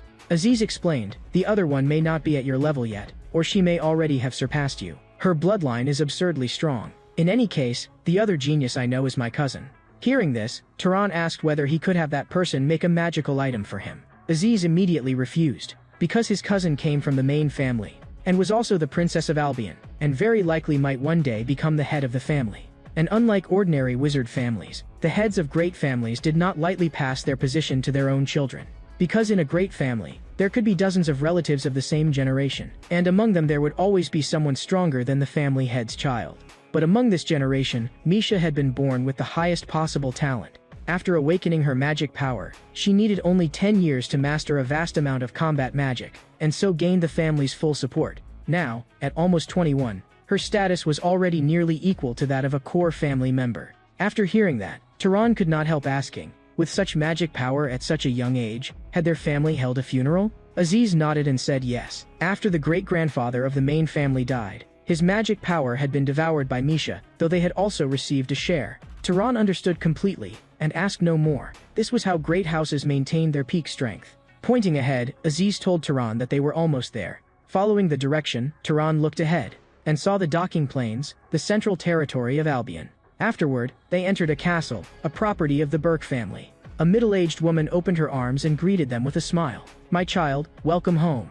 Before the words had even finished, Aziz rushed over and hugged her, shouting, Mother. This scene left Tehran dumbfounded. Hadn't Aziz said he was 43? Someone nearby reminded Aziz to mind his form of address, and that he should at least say mother properly.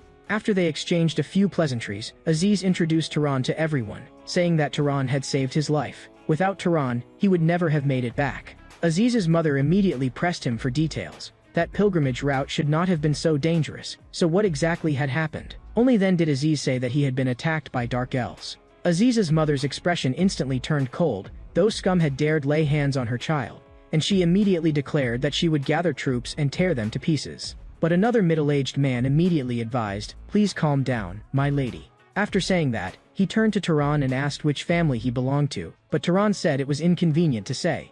The man paused for a moment after hearing that. Tehran added, more accurately speaking, he himself did not know which family he belonged to. My mother was a commoner, and I don't know who my father was. Aziz was stunned on the spot and hurriedly asked Tehran, "Why didn't you tell me that before?" Tehran replied bluntly, "It's nothing to be proud of." Then Aziz's mother slowly spoke. "Then you belong to the unknown house. Since you saved my child, I, the head of the Burke family, will definitely see that you receive the reward you deserve. But arranging a room in the manor is somewhat difficult right now, so I will have you stay at the finest inn in the city." But Aziz immediately protested, asking, "Mother, shouldn't we let him stay directly in the house?" Lady Burke answered, "Ordinarily there would be no problem, but an important guest is currently staying with our family. We cannot let a stranger of unknown origin stay here. I hope you understand." Just as Aziz was about to argue further, a voice came from the doorway. "Aunt, you don't need to worry about me. The person who saved Aziz is hardly going to turn around and assassinate me." Everyone turned toward the entrance at once. There stood a girl dressed in black, with black hair and a cold expression.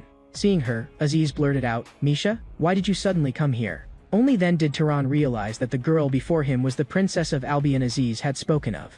But what made him even more uneasy was this: in his perception, her condition felt like that of a corpse. Aziz's mother explained, Misha had nearly been assassinated by vermin from Zahar, so she had come here to lie low for a while. Aziz was stunned. The main house had extremely tight security, so how could someone have tried to assassinate her there? Could it be? Before he could finish, Misha directly confirmed it. There is very likely an insider. There are more than just one or two people in the main house harboring ulterior motives. But I'm tired today, so I'll go rest first. Seeing this, Lady Burke instructed a maid to take Tehran to a guest room in the manor to rest. Early the next morning, Tehran opened his eyes on the bed in the guest room.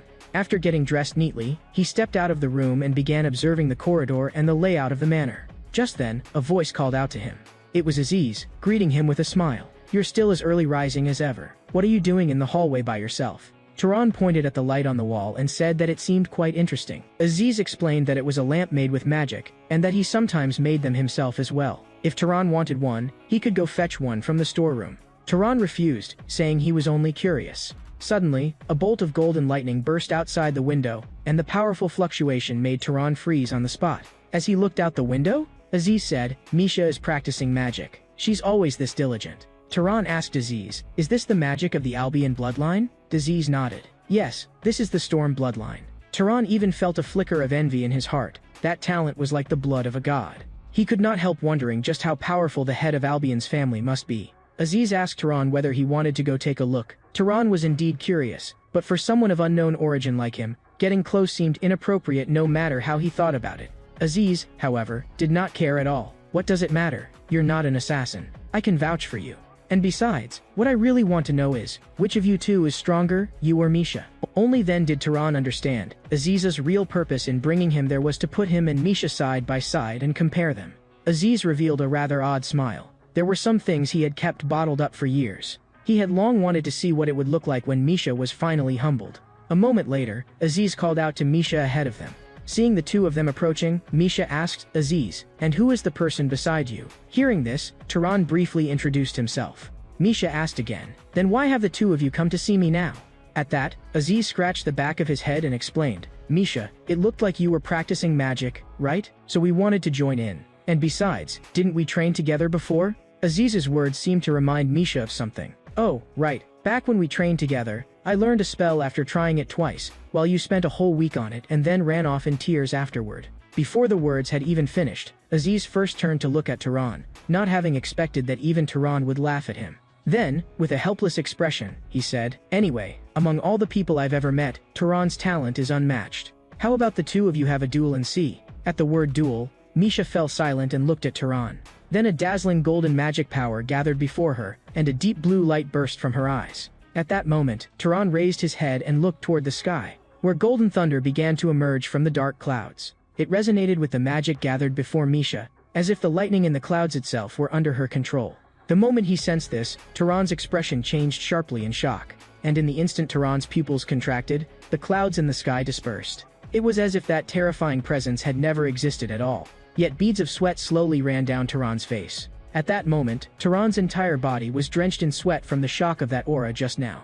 Misha looked at Tehran and said, "There is no need for a duel. I don't think you would be my opponent anyway."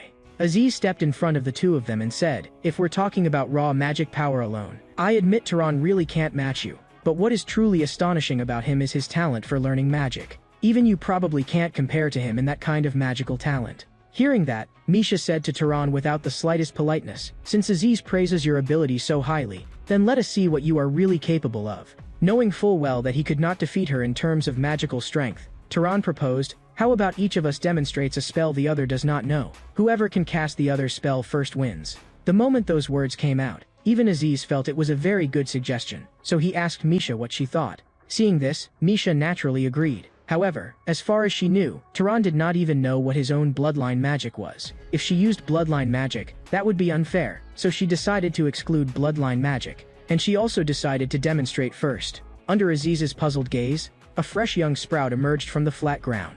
Immediately after, that sprout burst wildly out of the packed earth with unstoppable force, and in just an instant it wrapped itself around Aziz, and flung him high into the air. After doing this, Misha asked Tehran, "This is the magic of creating and controlling plants. Can you do it?" From the sky, Aziz shouted, "Let me down. I'm getting dizzy," but Misha merely told him to stay there for a while. At that moment, Tehran gave the vine ahead a simple glance, then bent down and placed his right hand on the ground. The magic that can ignite flames is, in truth, merely one way of expressing combustion, and magic that creates water is really drawing invisible moisture from the air. So growth is no different in principle from those two. Its real function is to make the seeds buried underground grow at an extreme rate. In other words, this is not creation at all. It is only urging growth.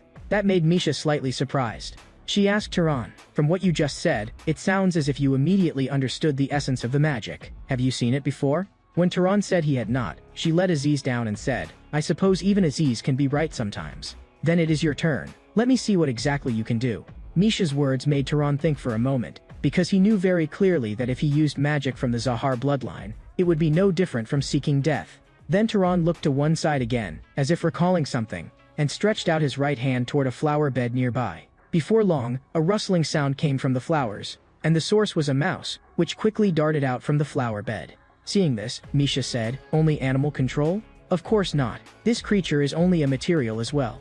The moment Tehran caught the mouse, a deep blue magic power surged beneath his eyes, then coiled around the mouse in his hand, and the mouse's entire body seemed to begin rotting. Misha fell silent at once. At that moment, Tehran said to her, "This should be enough, right?" Hearing Tehran's question, the silent Misha finally managed to utter two perfect words. With a mere crook of her finger, a mouse slowly walked to the hem of her dress. She grabbed the mouse without hesitation, then activated her powerful golden magic power. Yet even after a long while, the mouse showed no sign of rotting at all. Misha could not understand what Tehran had done. She knew very clearly that what he had done just now had definitely not been mere spellcasting. At that moment, Aziz asked Tehran, "How can you use magic like that? It's far too bizarre." Hearing this, Tehran said that he had simply thought of it on the spot. In truth, even Tehran himself had not expected that even a prestigious family like Albion knew so little in this area. This made Aziz say to Misha in a mocking tone, "Looks like the situation is not going very well. How about we just let our Tehran win directly?" But Misha immediately told him to shut up. "Do you think I can't do it?" In truth, causality was an extremely complex element in the use of magic. Whether the phenomenon one wished to trigger could naturally occur, whether the user clearly understood the magical steps behind that phenomenon, the total amount of magic consumed, and whether that amount was enough to bring about the phenomenon at all. Among these factors, the ability to perceive how magic was constructed was the key factor influencing both the success rate and the amount of magic consumed. Another way to make up for insufficient causality in magic was, in fact, simply to pour in a vast amount of magic power and compensate with sheer quantity. So Misha, not knowing the principle behind it, could only imagine making the mouse rot while it was still alive. Although the result did indeed match what she intended, the amount of magic power consumed reached an astonishing level. When Aziz saw this, he exclaimed, "It worked." Misha, having drained all her magic power, said while gasping, "I did it. I succeeded." But not long afterward, she collapsed to the ground in exhaustion. This made Aziz rush over anxiously, holding her as he asked what had happened. Tehran, however, was puzzled. Could it be because she had overused her magic? But simply exhausting one's magic should not cause unconsciousness. It seemed she was simply so utterly exhausted that she no longer had the strength to hold up her own body. Then Tehran observed her carefully. When he saw her palm, he seemed to understand something. He immediately picked her up and asked Aziz, "There shouldn't be any healing-type wizard here, right? Then bring some salt and water to her room." Misha in his arms genuinely startled Tehran, because she was so light that he could hardly tell whether he was holding a person or a small lamb. Perhaps from the very beginning, she had only been barely maintaining a body that she could not truly support. But now that last bit of magic was gone as well. A long while later, Misha finally barely woke up after exhausting both her strength and her magic power. Looking at her gradually regaining consciousness, the head of the Burke family asked with a worried expression, "Misha, what happened? Are you alright?" When Misha looked puzzled as to why she was lying in bed, the Burke family head said, "Aziz told me that you suddenly fainted while doing magical training with a guest. Is that really what happened?" Looking at Misha's silent expression, the Burke family head continued, "Could it be that that person did something to you? We have already kept him in the temple under observation." Hearing this, Misha told her, "No, it was not his fault. My collapse just now was my own mistake. My head hurts terribly right now, so please give me some time to rest." Seeing this, the Burke family head paused. "I made some soup for you. I know you do not eat because of magic, but you still need to think about your health and try to eat at least a little." When Misha remained silent, the Burke family head let out a sigh and turned to leave. But just as she was about to walk out of the room, Misha softly said thank you. Once she was alone in the room, Misha cast a light glance at the soup on the table, then reached out and picked it up, just as she lifted a spoonful of soup, and was about to bring it to her mouth. Something seemed to resurface in her mind. It was a terrifying scene, one in which her mother and younger sister kept begging her. The bowl dropped to the floor with a sharp crash. Misha's pale hands gripped the blanket tightly. Shaking, she covered her head, trying to stop herself from remembering those things. Meanwhile, in the temple of the lame goddess within the Burke family estate, a man lightly placed his hand on the hilt of his sword and told Tehran, "The doors and walls here are as solid as muscles tempered over 100 years. There is not the slightest gap in them. So don't even think of breaking through the wall and escaping." The speaker was none other than Leham Berg. Yet faced with such words, Tehran merely said simply that he understood, and that he truly had no intention of escaping. But Leham still insisted that those walls were extremely hard. Extremely hard. The seriousness on his face left Tehran unsure how to answer him. And just at that moment, Leham swung the blade he had just drawn. Tehran asked what he was doing, but Leham told him he was training. After saying that, he continued swinging the blade. First came a thrust, then a slash. These efficient movements carried no wasted motion at all, as if every step was preparing fully for the next strike. This made Tehran think to himself, so this is what a well-trained body looks like? Seeing Tehran watching him like that, Leham once again fixed him with that steadfast gaze and asked directly, "What did you see in my movements just now?" Tehran told Leham that he had only thought it looked impressive. That seemed to make Leham understand something. And while continuing to swing the blade, he said, "In truth, most nobles considered weapon skill insignificant, because attacking with magic was far easier. But that was only because their bodies were weak and pitiful, and so their will could not govern their flesh, leaving them reliant only on magic." After hearing that, Tehran calmly replied, "Unless their bloodline naturally leans toward physical strength, specializing in magic really is more practical and more efficient. But once they have truly experienced battle, they will understand that some situations cannot simply be avoided no matter how much they want to." Those words made Leham hand the blade to Tehran. He told Tehran to take it. Seeing this, Tehran asked, "I thought you were keeping me here because I was suspicious. But if you hand me a weapon just like this, is that really alright?" But Leham said it did not matter. "This is only an iron rod. What makes it a sword is the user's body. So with your current weak body, you couldn't possibly cut me." Hearing that, Tehran did not hesitate much and simply took hold of what he called an iron rod. Then, beneath Leham's steady gaze, he adopted a sword-gripping stance. Immediately, a deep blue magic power appeared all around Tehran's body. But this scene made Leham shout, "Do not pour any more magic power into the blade." Then, while adjusting Tehran's posture, he explained the principle behind it. "Put your center of gravity on your front leg, raise your hand, and overcome the weight of the blade." To this, Tehran respectfully said he understood. Leham praised him. "Good. Repeat it 10 times like that. Do not stop breathing. Pour your breath into your muscles. In truth, your body is actually rather good. If you ever get the chance, you absolutely must make time to train it properly." Although controlling magic power is the strongest means available to wizards, the body is still the primary foundation. A body tempered through countless trials can dominate the battlefield even without magic power, so I need you to understand that difference. Just as Tehran was listening to Leham and preparing to continue training, the doors of the goddess temple opened, and the one who entered was the head of the Burke family. After learning from Misha that it was not Tehran's fault that she had fainted, she came here to apologize to him. But Tehran did not mind, and only said that he was the one who ought to apologize. As a guest, what he had done earlier truly had been somewhat inappropriate. Yet she told Tehran that Misha wished to apologize to him formally, and asked whether he had time.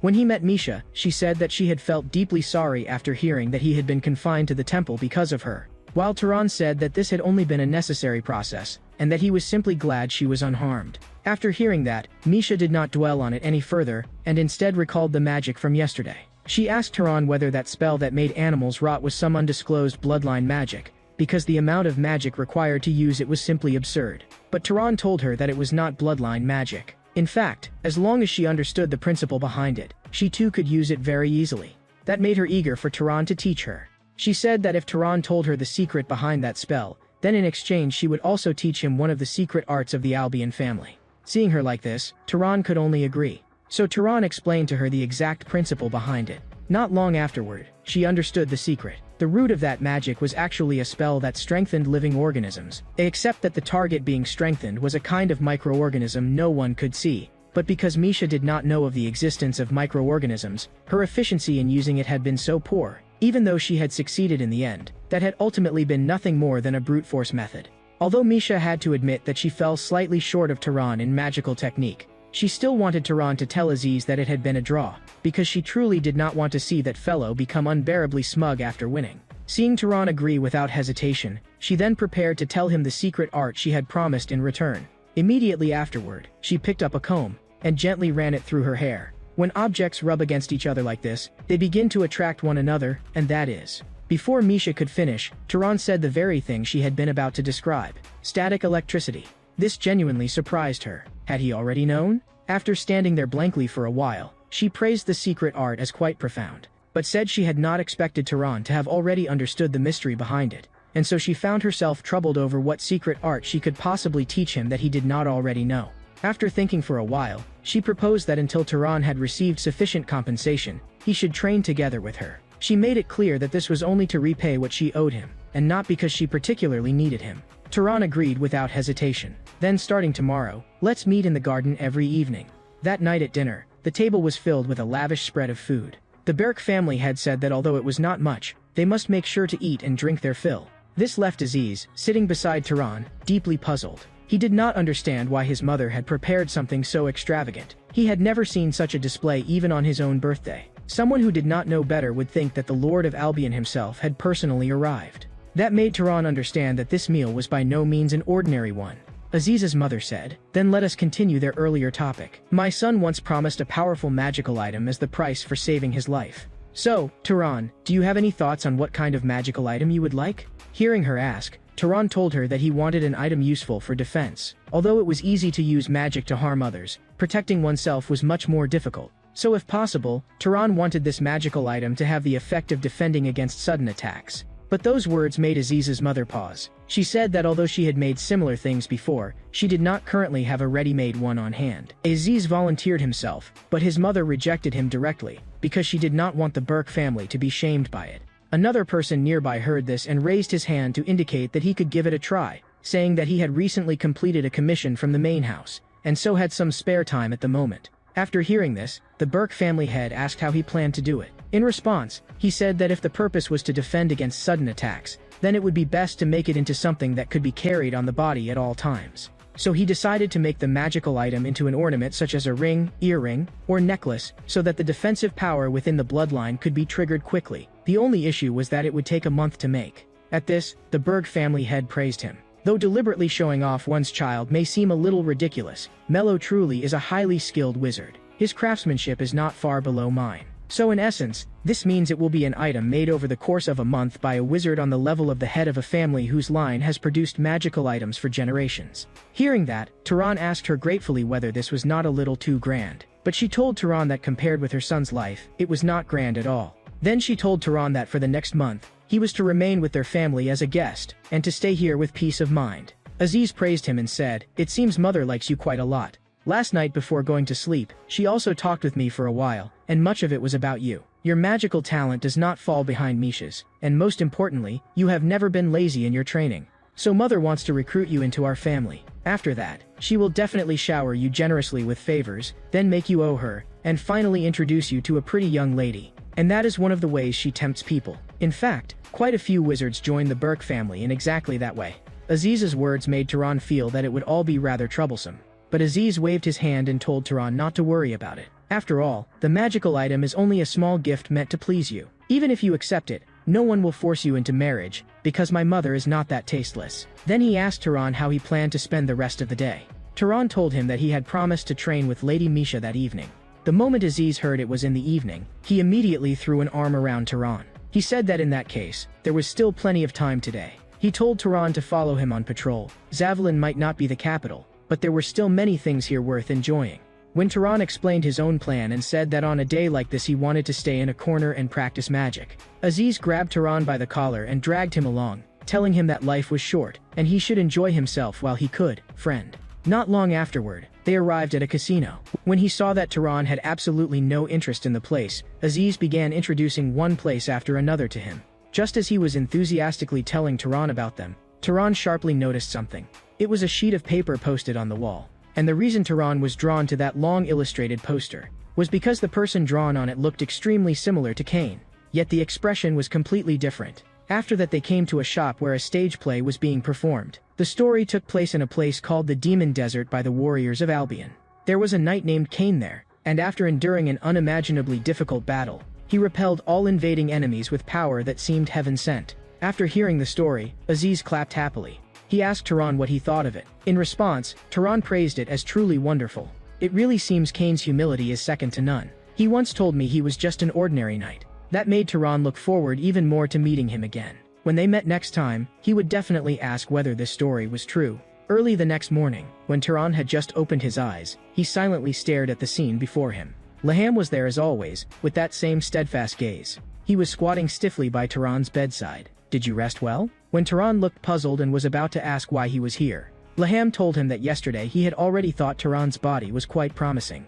So now he wanted Tehran to train with him. He said that a body did not become stronger by lying down. The only path was tempering. Knowing very well that training would gain him more than playing around, Tehran did not refuse. At that moment Aziz pushed the door open. He said there was an excellent performance today. But before he could finish speaking, he saw his uncle in the room with that same unshakable gaze. Laham told him, "We are just about to go train. You ought to exercise that weak body of yours too, so would you like to come along?" Aziz hurriedly refused. He said he had only just come back from going out and had not recovered yet. After saying that, he fled in panic. This left Tehran quite puzzled as to what exactly was wrong with him. Only when Tehran truly experienced the training Laham spoke of did you understand the reason for Aziz's panic. At that moment, Laham looked at Tehran's trembling body and said, "Can you not hear your body crying out? If you cannot even endure this much pain, then Tehran's will shall be ruled by the weakness of his body. Continue. This is the last one." By the time he finished that so-called last one, Tehran collapsed to the ground in utter exhaustion. Laham asked whether Tehran was tired, and Tehran said that he was indeed somewhat exhausted. Laham's mouth curled upward. "You should be grateful that Tehran is a wizard, so this level of training is barely enough." Tehran did not understand. Would it be different if I were not a wizard? It turned out that no matter how hard ordinary people trained their bodies, they would still weaken with the passage of time, and so they needed constant tempering just to maintain themselves. But wizards were different. The power of magic kept their bodies in an optimal state. As long as training produced results, those results would not be eroded by time. "You should be rested enough by now, shouldn't you?" Tehran nervously wanted to say that he had not rested enough yet, but Laham said that the body did not lie. "I know you have rested enough. Now begin learning to use weapons in battle." The tearing of his muscles made Tehran cry out again and again. During his days with the Burke family, Tehran's life was very full. In the mornings, he trained his physical fitness and weapons together with Laham. By evening, once he returned to the residence, he practiced magical technique over and over again with Misha. Before he knew it, 3 weeks had passed. A bolt of lightning struck just beside the center of the target. That made Tehran let out a sigh. "Missed again?" Seeing this, Misha said, "You're struggling even more than expected." Tehran replied helplessly that after all, he was not from Albion. Misha wanted to help Tehran, but did not know how to teach him, because for her, lightning magic simply hit its mark the moment she fired it. Just then, a voice called out to Misha. Then the source of the voice walked toward them. After giving Tehran a brief glance, the newcomer asked who Tehran was. Misha stepped in front of Tehran and said coldly to the man, "That is none of your concern. And why are you here? Had I not already informed the main house that no one was to disturb me during my rest?" Hearing that, the man told Misha that the family head was summoning her. The main reason was that dark elves had already begun rampaging across the south. They had captured 3 cities, and were now even assembling an expeditionary army. At this, Tehran's expression suddenly turned grave. It seemed they had finally appeared.